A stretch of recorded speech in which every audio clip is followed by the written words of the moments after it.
Hello, হ্যাঁ, নমস্কার মলয়দা। নমস্কার। বলুন। সংক্ষেপে, হ্যাঁ, অনেকগুলো কোশ্চেন রয়েছে দর্শকদের, অনেকে আপনার ফোন নাম্বার চেয়েছিল।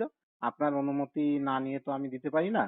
তা হ্যাঁ, বলুন, অনেকেই বলুন। একটা প্রশ্ন করেছে যে 100% ইউটিলাইজেশন এই বিষয়টি কি, যে হিসাবে গভর্নমেন্ট দিয়ে দিচ্ছে। দেখুন, সত্যি কথা বলতে কি, আমি এটা এখনো বুঝে উঠতে পারিনি। হুম আমি এটা এখনো বুঝে উঠতে পারিনি। না বুঝলে আমি এটা চর্চা করিনি। আমি এটা নিয়ে চর্চায় যেতেও চাই না। হুম আমি কর্মচারী সমাজকে এটা জানাতেও চাই না। আমরা নিউট্রাল আমরা জানতে চাই না। আমাদের ডিএ বাকি হচ্ছে, আমরা এত পেতাম, এআইসিপিআই এত ছিল, ডিফারেন্স এত, ঠিক আছে। এই ডিএটাই আমাদের ওকে দিতে ওকে, হবে। ঠিক আছে। আর একজন কর্মচারী, মলয় বাবু, অনেক ধন্যবাদ, আমরা টাকা পেয়েছি জানিয়েছেন। হ্যাঁ, সেটা ভালো। একটা কথা আপনারা, আপনাদের মাধ্যমে আমি জানাতে চাই, দেখুন আমাদের তো প্রচুর প্রচুর প্রচুর খরচ হয়েছে। হুম হ্যাঁ, মানে সেটা তো মানে ধারণার বাইরে। এখন এই কর্মচারী সমাজ, তারা এতদিন তো অনেকেই ধরুন মানে আমাদের সঙ্গে যোগাযোগই করেনি, একটা পয়সাও দেয়নি, এরকমও আছে। এখন তো তারা, কিছু দিতে পারে। তাদের তো ঢুকছে, আর তাদের একটা, যতটুকু হয়। হুম, পরে আমাদের তো পরে একজন আমাদের তো কর্মচারী দাদা কোশ্চেন করেছে যে, হুম, দাঁড়ান, একটু একটু ভুল হলো। হ্যাঁ, মলয় বাবু নমস্কার, আপনি ঠিকমতো হিসাব করুন। 50% নয়, 45% দিয়েছে, 55% দেয়নি। এইটা ব্যাপারটা দেখুন, ঘটনাটা কিভাবে আমি যেটা বলছি, 50 সেটা সেটা মুখে বললে তো হবে না। হুম আমি একটা বলে দিচ্ছি। দেখুন, ডিএ কিন্তু 6 মাস ধরে চলে। কারণ একটা ডিএর ডিউরেশন অ্যাজ পার সিপিআই অনুসারে 6 মাস। জানুয়ারি ডিএটা জানুয়ারি, ফেব্রুয়ারি, মার্চ, এপ্রিল, মে, জুন। আবার জুলাইতে এআইসিপিআই চেঞ্জ হয়, ঠিক আছে? হুম আবার জুলাই থেকে December, July, August, September, October, November, December, আবার পরের বছর জানুয়ারি থেকে। হ্যাঁ, সেক্ষেত্রে সেক্ষেত্রে বলুন বলুন। আপনার, আমরা যে 125 সেন্ট্রাল গভর্নমেন্ট পেত, আমরা 75, সেখানে 50%। সেটা কিন্তু রাজ্য সরকারও দেখিয়েছে। আর একজন তারপরে দাদা, হ্যাঁ বলুন। তারা নিউট্রালাইজ করে 100% করে সেখানে 25% দিয়েছে। মানে একটু উনিশ বিশ তারপরে হিসাবটায় আসতে পারে, মানে হ্যাঁ, রাত কিন্তু দিন পার্থক্য হবে না, কিন্তু কিছু না, পার্থক্য হতে পারে। 45, এখন ব্যাপারটা 25 দেখুন, 25 6 মাস, পরবর্তী 25 6 মাস, তার পরবর্তী 25 6 মাস, তারপরে 29% 6 মাস, 15% 6 মাস, তারপরে 15% 6 মাস, 18% 6 মাস, 18% 6 মাস, এইভাবে রাজ্য সরকার দিয়েছে। হুম, একটুখানি হ্যাঁ, 19-20 হতে পারে। হ্যাঁ, 50-এর জায়গা 45 হতে পারে, ওটা খুব বড় বিষয় নয়। আর একজন কর্মচারী লিখছেন, আমি একজন পেনশন হোল্ডার, খোদ সরকারি কর্মচারী। আজ 2 এপ্রিল 2026, এখনো অ্যাকাউন্টে টাকা ঢোকেনি। আমার pension account Canara bank Kolkata থেকে পাই, ওই কি যে করবেন? যেটা বললাম সেটা তো ও নিশ্চয়ই উনি এটা শুনলে পেয়ে যাবে। আমি তো বললাম যে ট্রেজারি গুলো পোর্টাল অনুযায়ী দিয়ে দিয়েছে, হুম কিন্তু ব্যাংকগুলো থেকে যাদের পেনশন হয়, হুম কলকাতাবাসী, হুম তাদের এই যে পোর্টাল অনুযায়ী একটা পোর্টাল খুলে দিয়ে দিল। হ্যাঁ, হুম আর ব্যাংকগুলো তার উপর ভিত্তি করে কর্মচারী সমাজকে বকেয়া এরিয়া দিয়ে দিল। হুম তারা কেন দিতে হবে? ব্যাংকগুলো কি এই সরকারে খায় না পরে? আর ট্রেজারি গুলো তো আর গভর্নমেন্ট অপারেশন হলো, আর কি একটা ওরা? আর একটা কোশ্চেন করেছে, ফ্যামিলি পেনশন পেতাম 2017 থেকে হ্যাঁ, আনম্যারিড ডটার হিসাবে। হ্যাঁ, দু হাজার সে পাবে। ছাব্বিশে চাকরি পাই, তখন হুম। পেনশনটা বন্ধ হয়ে যায়। তাহলে সেই পুরনো যে পেনশনটা তিনি 26 সালের আগে পর্যন্ত বকেয়া, সেটা কি এখন পাবেন? একদম পাবে, পাবে, পাবে। ও, 100% নিশ্চিত হতে বলুন হুম, যে পাবে। কারণ হ্যাঁ, ওই সময় তিনি তো মানে উইডো না, আনম্যারিড আনম্যারিড ডটার হিসাবে আনম্যারিড তো তিনি আনম্যারিড। হুম পেনশনটা পেয়েছে। হুম পেনশন তো ডিআর, তার সঙ্গে ডিআর থাকে, তাই তো ডিএ বলে না, ডিআর বলে। হুম হুম ডিআরটা তো তিনি পাইনি। হুম তার তো বকেয়া হয়ে গেছে, যেভাবে আমাদের হয়েছে, আপনার হয়েছে, অমুকের হয়েছে, ঠিক তারও হয়েছে।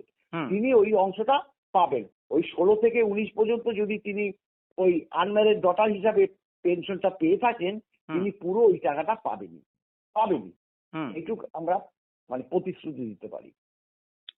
আর একজন একটা গুরুত্বপূর্ণ কোশ্চেন করেছে। হুম, আমি একজন সরকারি কর্মী হিসাবে হুম, মলাই বাবু ও ভাস্কর বাবুদের অনুরোধ করছি, হুম।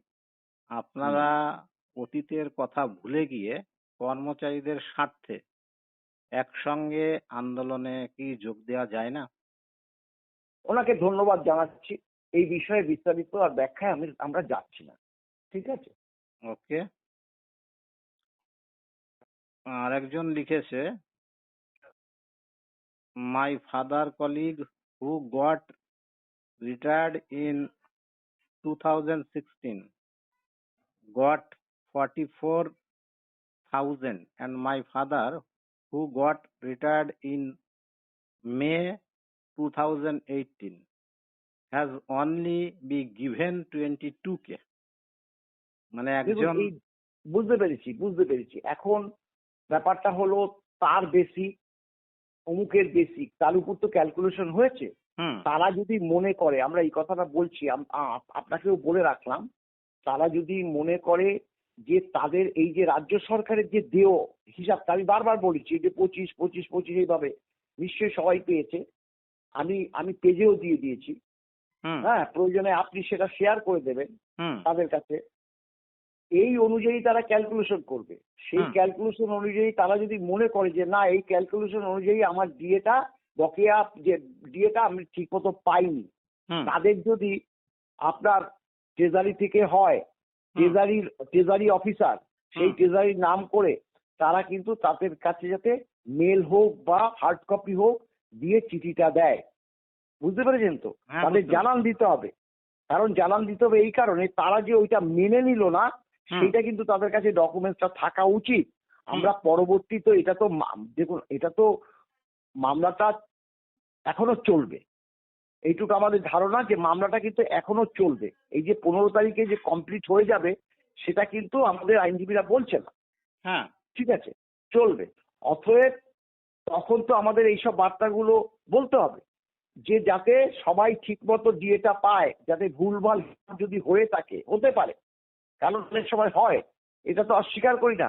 যদি ভুলটা ধরিয়ে দেয়, আর যাতে এই যে বকেয়া যে অন্য অংশটা আর কি, যে ভুল পরিমাণ যে টাকাটা, সেই টাকাটা যাতে ফের আবার ব্যাংকে ঢুকে যায়, সেই ব্যবস্থা যাতে করা হয়, সেই দিকে আমরা কিন্তু নজর রাখবো। আর একজন কোশ্চেন করেছেন, মনে হচ্ছে উনি টিচার বা গ্রান্টিন এইড এর কর্মচারী। বলছেন, মলাই বাবু আপনাদের লোক দিয়ে দেওয়ার কাজ করছে, টিচারদের ক্ষেত্রে এত গড়িমসি করছেন কেন?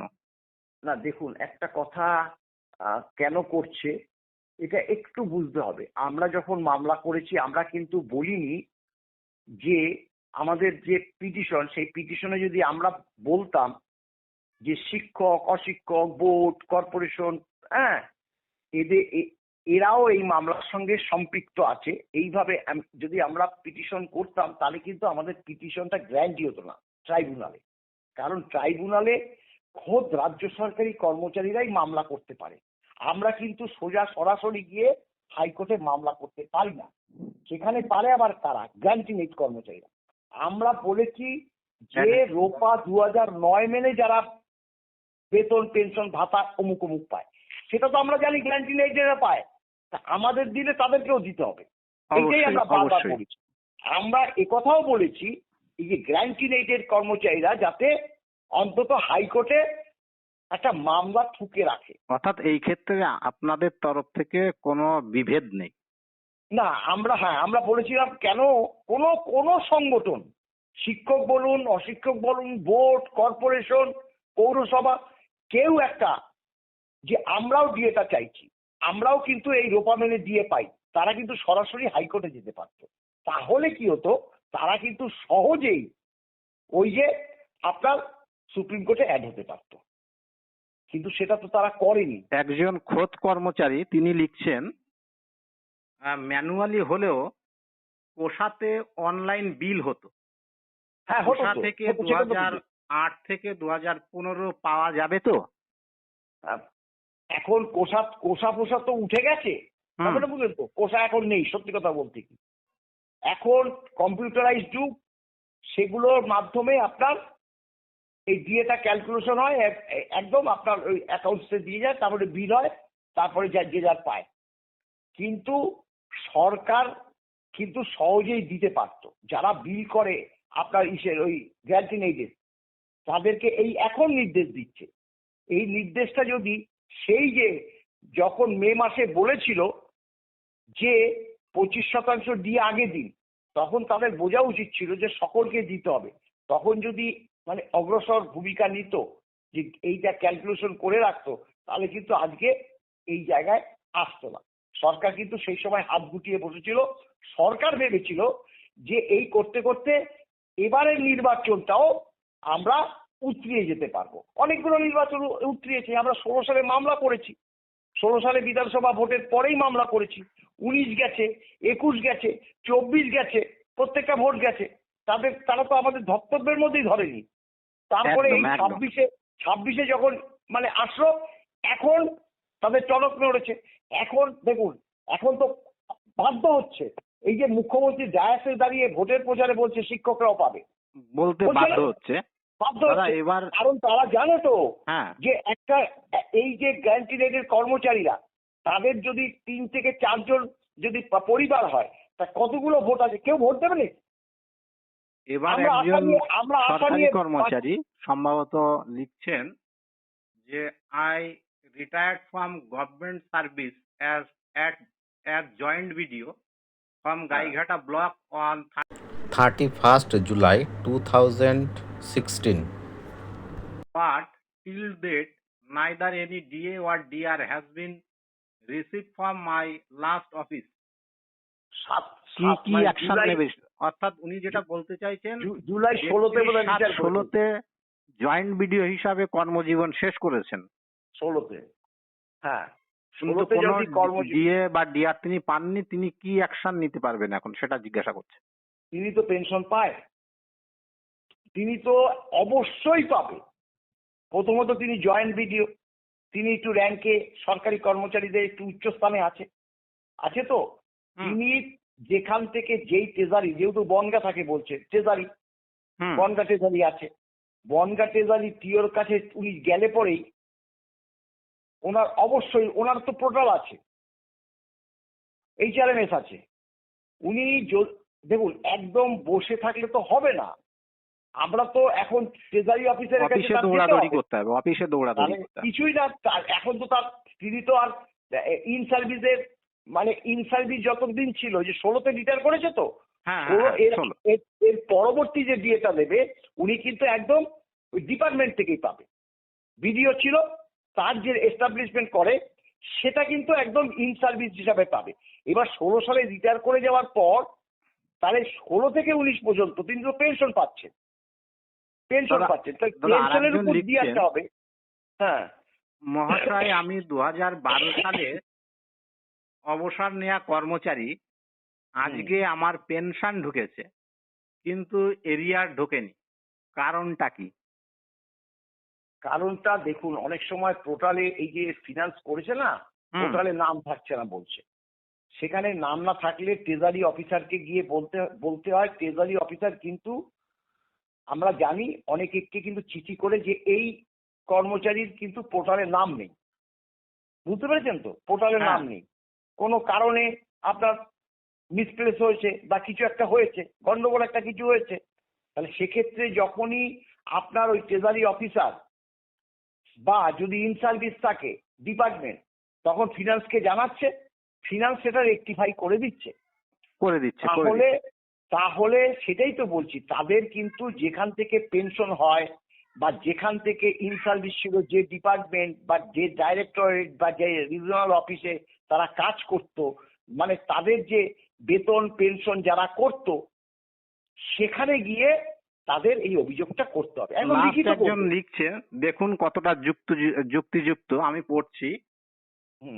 বলছে আমার বাবার পেনশন হোল্ডার সহকর্মীরা 1 লক্ষ টাকা বা তারও বেশি পেয়েছেন, আমার বাবা ওনাদের থেকেও উপরের পোস্টে চাকরি করতেন, তা মাত্র 34,060 টাকা পেয়েছেন।